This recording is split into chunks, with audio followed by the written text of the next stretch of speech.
नमस्कार साथियों, संस्कृति आईएएस की यूट्यूब चैनल पर आप सभी का स्वागत है। मैं हूं चंद्रशेखर। आज हम बात करने वाले हैं शून्य विवाह के बारे में।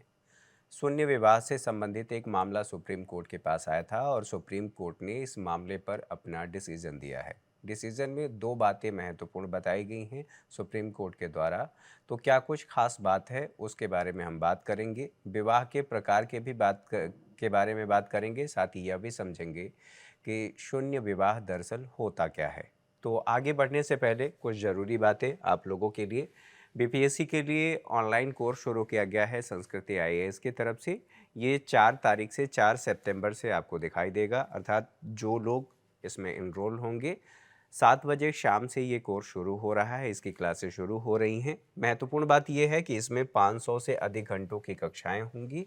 वैधता होगी कोर्स शुरू होने से लेकर के 1 वर्ष तक आप असीमित बार देख सकते हैं।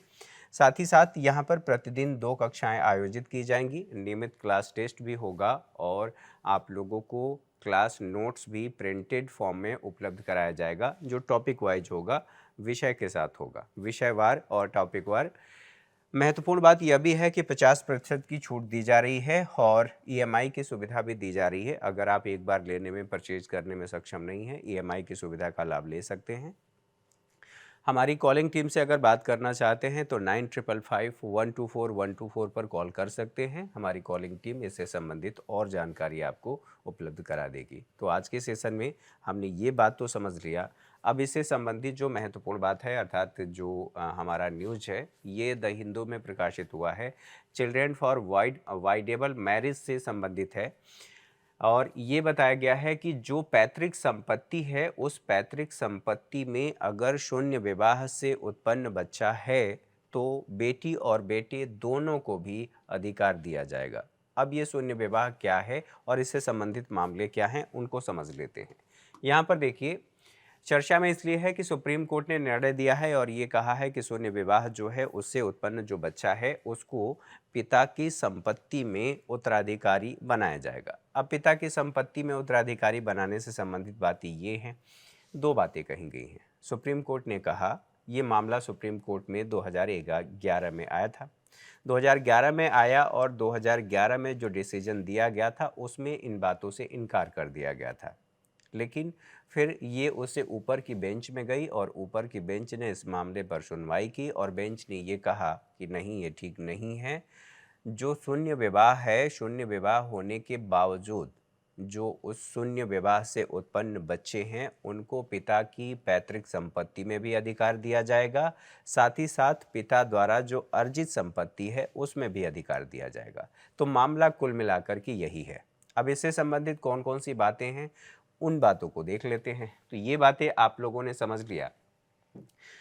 जो हिंदू उत्तराधिकार अधिनियम 1955 है, उसके अनुसार शून्य विवाह से उत्पन्न बच्चों को पिता की संपत्ति में उत्तराधिकारी नहीं बनाया जाता था। चूँकि शून्य विवाह है, शून्य विवाह इस बात को बताता है कि जो विवाह हुआ है वो वैधानिक रीति रिवाज से नहीं हुआ है। दो व्यक्ति शारीरिक आवश्यकताओं के लिए एक साथ जुड़े हैं और उसमें कोई भी अगर उस विवाह से निकलना भी हो तो कोई भी उसके लिए कानून की ज़रूरत नहीं है, किसी कानूनी आदेश की ज़रूरत नहीं है, क्योंकि वह विवाह ही शून्य विवाह है या शून्यकरण उसे घोषित किया गया है। तो इन बातों को लेकर के जब मामला गया था तो उसी में कहा गया था, खंडपीठ ने निर्णय दिया है, जैसा कि मैंने बताया कि धारा 16 हिंदू विवाह अधिनियम 1955 की धारा 16(1) के तहत जो बच्चा है वो वैधानिक रूप से वैध है। साथ ही साथ अधिनियम के तहत शून्य विवाह को ये रद्द करता है, यह भी इसमें डिसीजन में कोर्ट ने कहा है। साथ ही साथ एक बात और बताई गई है कि हिंदू विवाह के अनुसार जो शून्य विवाह लागू करने के योग्य नहीं है या गैर कानूनी है, यहाँ पर शून्य विवाह में विवाह को रद्द करने के लिए किसी भी आदेश की आवश्यकता नहीं होगी और जो शून्यकरण विवाह है आदेश द्वारा रद्द करने की बात यहाँ पर कही गई है। जो बातें हैं वही बातें यहाँ पर बताई गई हैं।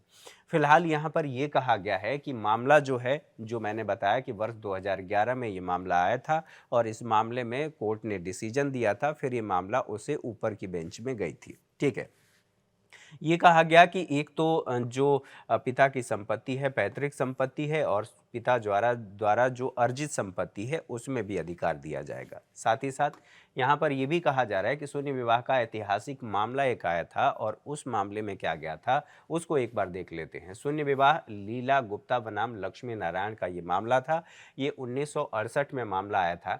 यह माना गया कि चूंकि शून्य विवाह कोई विवाह नहीं है, चूंकि विवाह ही नहीं है, तो इस आधार पर शून्यता की हुक्मता की बात, अर्थात किसी भी उससे अगर बाहर निकलना चाहते हैं विवाह से, तो उसके लिए किसी आदेश की आवश्यकता नहीं है। केवल विवाह का कोई भी पक्ष विवाह की शून्यता की स्थिति याचिका दायर कर सकता है और याचिका दायर करके इससे बाहर हो सकता है। ये बात उस समय कही गई थी। हिंदू विवाह अधिनियम 1955 के तहत किसी तीसरे व्यक्ति के पास शून्य विवाह के लिए याचिका दायर करने का कोई अधिकार नहीं है, और उसके लिए आप नहीं जा सकते हैं कोर्ट। ये बात इसमें कही गई थी। लेकिन शून्य विवाह के लिए आधार और शर्तों की बात करें तो हिंदू विवाह अधिनियम 1955 की धारा 5 शर्तों का उल्लेख करता है। मुकम्मल विवाह की शर्तें क्या होनी चाहिए ये इसमें बताया गया है, जो धारा 5 है उसमें बताया गया है। इसी हिंदू विवाह अधिनियम 1955 की धारा 11 है, और वो बताता है कि धारा 5 की 3 शर्तों का यदि उल्लंघन होता है तो उसे माना जाएगा कि यह शून्य विवाह है। जैसे यहाँ पर जो पूर्ववर्ती विधिमान्य विवाह है, अर्थात बिल्कुल विधि पूर्वक विवाह जो पहले किया गया है, उस विवाह में अगर विघटन की बात करें, अर्थात संबंध विच्छेद नहीं हुआ है और उससे पूर्व दूसरा विवाह कर लिया गया है, तो वो विवाह शून्य मान लिया जाएगा। आप इसे ऐसे कह सकते हैं कि पहली पत्नी है और पहली पत्नी के रहते आपने दूसरा विवाह कर लिया है, तो दूसरे विवाह को शून्य माना जाएगा। दूसरी बात ये कही गई है कि विवाह के पक्षकारों का विवाह के समय एक दूसरे से सपिंड होना, अर्थात विवाह हुआ था विधि पूर्वक, उसके बाद कोई अनबन हुई और विवाह लगा कि टूट जाएगा, फिर उसके बाद वो सब कुछ नॉर्मल हो गया और रहने लगे, तो ऐसी स्थिति में ये शून्य विवाह नहीं माना जाएगा। ठीक है। साथ ही ये भी कहा गया कि विवाह के पक्षकारों का विवाह के समय एक दूसरे से सपिंड होना, अर्थात जुड़ जाना, तो उसको भी माना जाएगा। विवाह के पक्षकारों का आपस में प्रतिषिद्ध नातेदारी का होना, अगर वहाँ पर जो कहा जाता है कि एक ही गोत्र में विवाह हो गया है, तो इस तरह की अगर कोई गतिविधियां देखी जाती हैं और ये विवाह होता है, तो उसे शून्य विवाह घोषित किया जाएगा। ये बातें इसमें कही गई थी। तो ये 3 आधार इसके थे। साथ ही साथ हिंदू विवाह अधिनियम की बात करें तो यह कहाँ पर लागू है, कहाँ पर नहीं लागू है, तो जम्मू कश्मीर के अलावा ये बाकी सभी राज्यों पर लागू है। साथ ही साथ जो जनजातियां हैं, अगर जनजातियों के संदर्भ में बात किया जाए तो वहाँ पर अगर राजपत्र द्वारा सरकार ने अधिसूचना जारी करके अन्यथा उसके लिए निर्देश नहीं दिया है, तो उन क्षेत्रों पर लागू नहीं होता है, जनजातियों पर लागू नहीं होता है।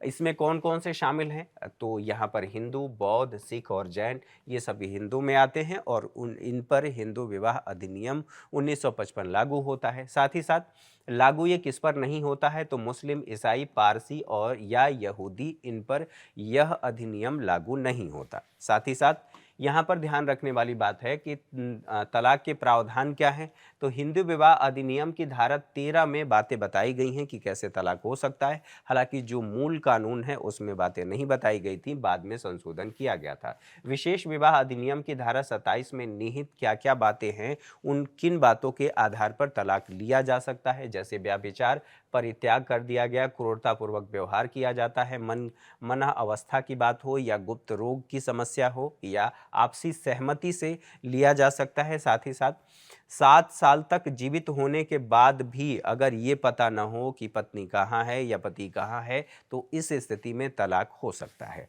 अब बात आती है कि ठीक बात है, ये तो बातें समझ में आ गई।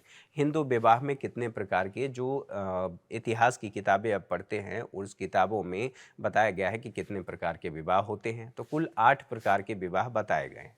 तो सबसे पहला है ब्रह्म विवाह। ब्रह्म विवाह का सीधा सा मतलब ये है कि सहमति व वैदिक रीति रिवाज से किया गया विवाह ब्रह्म विवाह माना जाता है।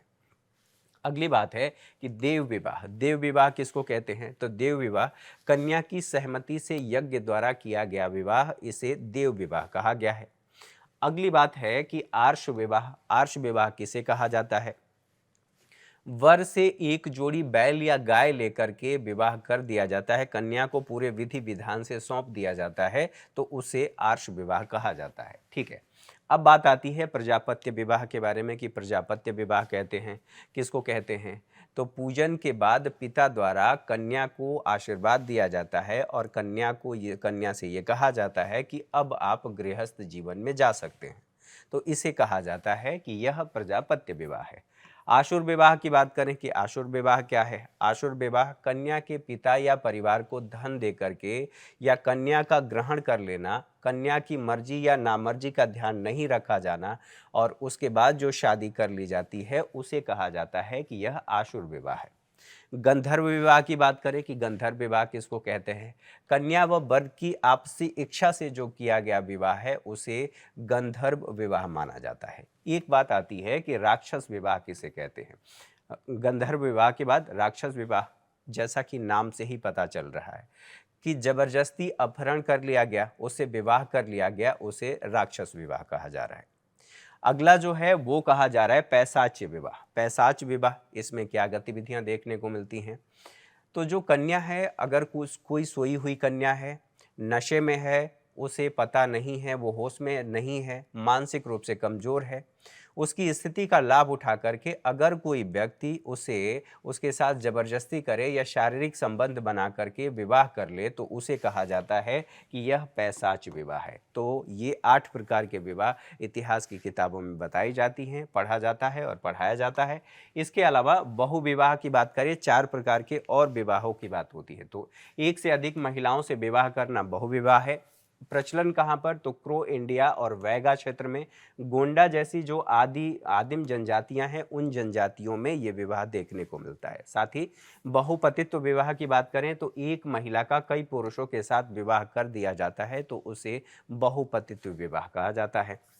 ये प्रचलन कहाँ पर देखने को मिलता है, पोलिनेशिया के मार्केसन द्वीपवासियों में देखने को मिलता है, अफ्रीका के बहामा में देखने को मिलता है, सामोआ की जनजातियों के मध्य ये विवाह आमतौर पर प्रचलित है। साथ ही साथ भारत के भी कुछ क्षेत्रों में कुछ जनजातियां हैं उसमें भी देखने को मिलता है। भारत की बात करें तो तियान, टोडा, कोटा, खासा, लद्दाखी, बोटा जनजातियों में ये विवाह देखा जाता है। इसके साथ साथ यहाँ पर एक ही बार विवाह करने की प्रथा की बात करें तो इसे मोनोगैमी विवाह का एक रूप माना जाता है। एक पुरुष के साथ ये विवाह, एक पुरुष के साथ एक महिला से विवाह करना या एक पुरुष का एक महिला से विवाह करना, और इसे सबसे उत्तम माना जाता है। वेस्टर्न मार्ग की बात करें तो एक विवाह प्रथा उतनी ही पुरानी है, इनका कहना है कि यह उतनी ही पुरानी है जितनी पुरानी की मानवता। साथ ही अब इससे संबंधित कुछ और बातों को देख लें। सामूहिक विवाह की बात करें तो 2 या 2 से अधिक महिलाओं का 2 या 2 से अधिक पुरुषों के साथ विवाह हो जाना। इसमें क्या होता है, जो पति होता है वो आम होता है, पत्नी भी आम होती है और साथ ही साथ इसमें बच्चे के पालन पोषण की जिम्मेदारी सामूहिक होती है, किसी एक व्यक्ति की नहीं होती है। तो इससे संबंधित बातों को हम लोगों ने समझ लिया। साथ ही बात करें कि इसका प्रभाव, जो डिसीजन कोर्ट ने दिया है उस डिसीजन का प्रभाव क्या होगा। सबसे बड़ी बात यह है कि बच्चे की जो माता पिता हैं उनकी संपत्ति में उन्हें अधिकार मिलेगा। न केवल अधिकार मिलेगा बल्कि उसका सामाजिक न्याय सुनिश्चित होगा, सामाजिक स्वीकार्यता भी बढ़ेगी, क्योंकि अब कोर्ट ने इसे वैलिड मान लिया है। तो इस आधार पर उस बच्चे की परवरिश और समाज में एक स्थिति सुनिश्चित हो पाएगी। सामाजिक और आर्थिक स्थिति इससे सुधरेगी, न केवल बच्चे की बल्कि उसके भविष्य को लेकर के जो चिंताएं होती थी उस तरह की चिंताओं का, उन सभी चिंताओं का समाधान होगा। तो इससे संबंधित सभी बातों को हमने समझा। आज के सेशन में मेरे साथ इतना ही। अगली क्लास में मुलाकात होगी, तब तक के लिए नमस्कार, ढेर सारी शुभकामनाएं। Thank you for watching.